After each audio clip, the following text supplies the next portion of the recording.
Since the advent of MMA, the ground floor has been dominated by effective and simple, but rather cliched, painful and suffocating moves. The armbar, guillotine, choke from behind, triangle are familiar to all martial arts fans. But the world of grappling is unique in its vast expanse of creativity. Today we are going to look at some amazing painful martial arts moves. From the incredibly complex and intricate to the simple but unexpectedly creative. Pursuit of the wheelchair. This technique is simple enough in practice, it is only worth honing the skill of these movements.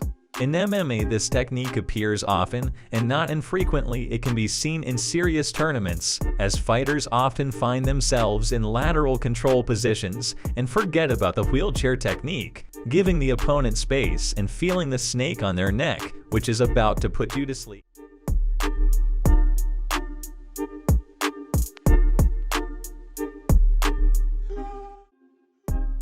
Managed to put pressure on Ezekiel in the stand-up. In the middle of the third segment, Ezekiel transferred his opponent, and going to the side control, Ezekiel clasped the wheelchair on Ezekiel's neck, and slowly Ezekiel fell asleep without realizing it. That would have been okay, but Ezekiel's celebration looked cruel when he jumped up and did not help his opponent.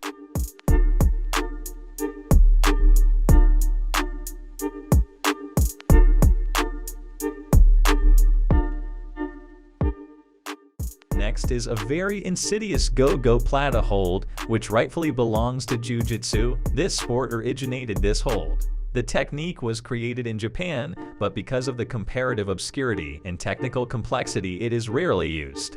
The gogoplata is one of the most difficult elements of wrestling in the ground. It demands a great flexibility, and the preparation of the hold requires the time for which the opponent may take countermeasures. In MMA, this choke slam was first performed by the legendary Shinya Aoki on Pride in 2006 against Joachim Hansen. At that time, the Japanese even won the award for the best submission of the year. In February 2007, the story with the gogoplata happened again and again within the walls of Pride.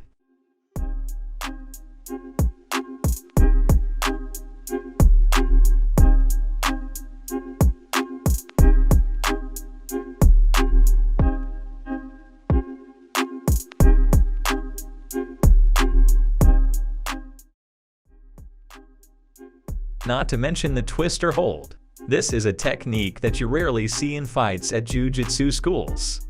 In the history, there were many attempts to end the fight with a twister, but it requires a high skill to control your opponent. It is the most seldom used technique in MMA, and those who have been caught by it did not want it to be popular. The twister is a leave on the spine.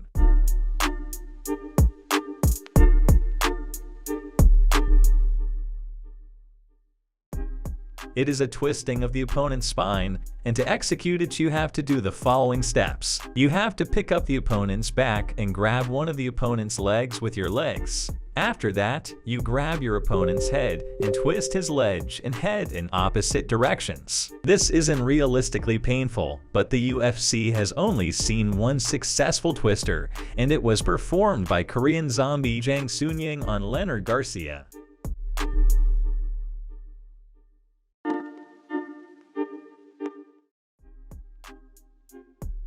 Heel hook, heel twist. If there is one thing in MMA that you have to fear more than any other, it is the heel hook, when it feels like your knee is about to explode. This move is so dangerous that some grappling tournaments even ban it. Guys like Samar Pagliares have demonstrated in MMA how devastating this hold is. The heel hook is usually conducted in holding the opponent's leg in a figure 4. The performer creates torque on the ankle and rotates it, which in turn puts tremendous stress on the knee.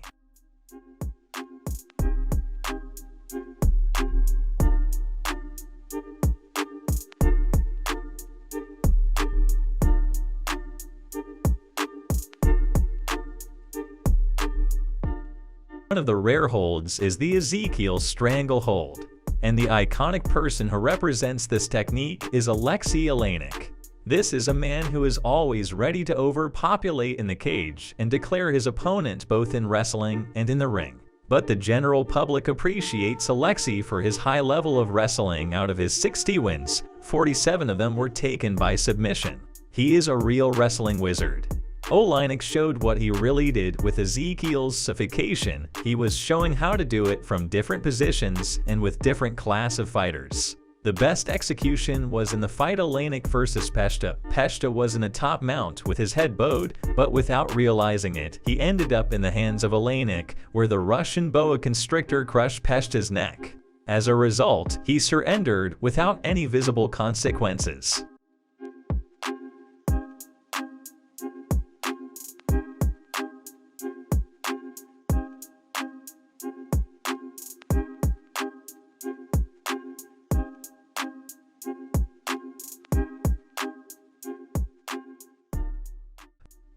Straight from Peru, reception Peruvian tie. The technique is highly technical. Without the proper skills, this technique is very unlikely to succeed. Many grapples have this technique in their crown holds. A ruthless noose is thrown around your neck and will not come loose until you fall asleep or tap. It is almost impossible to get out of these positions. One of the most memorable moments of the Peruvian necktie being used was in 2008 at UFC Fight Night 14. CB Dalloway. And not too long ago, Misha Serkunov in a fight with Jimmy Crit performed this technique in the first round by taping Jimmy's neck, and this poor guy had no choice but to tap.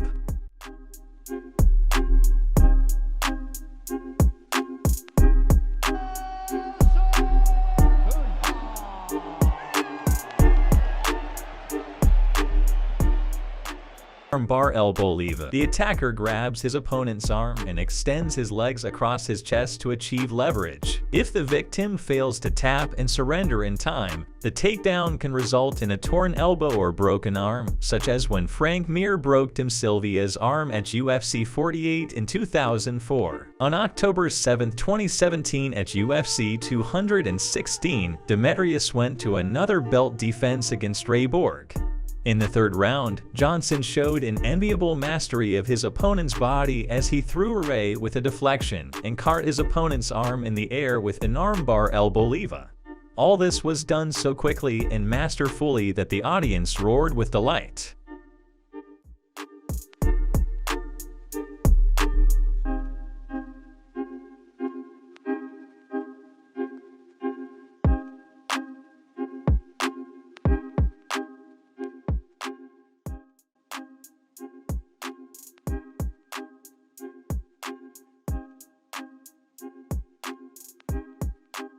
Reception of the neck crank. Even the most experienced don't walk away from it when they fall for this very sick trick. The pain the victim experiences is comparable to broken bones. This technique has seriously proved itself among the fighters of the Mountain Dagestan. That's where the great history of this technique began. The most obvious ideal execution can be seen in Khabib-Conor fight, and the trick is not as frequent as we would like it to be, but it is very effective.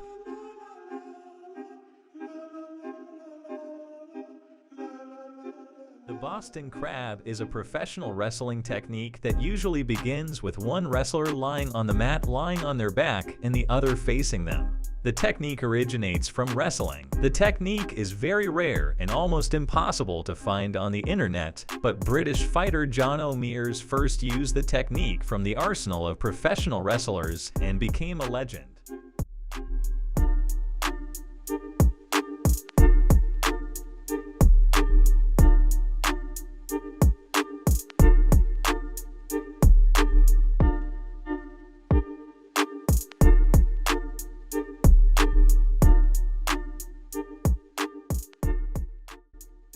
And for the final, the rarest move that appeared in MMA is the knee bar.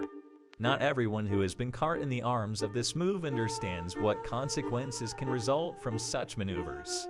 Back in the early days, the fighters were learning this technique, but only very few were able to use it at the competitions.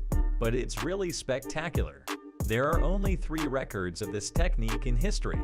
One of them was made by Zabit Magomed Sharapov, a guy who looks like a ninja, and in the octagon he just defies his vocation.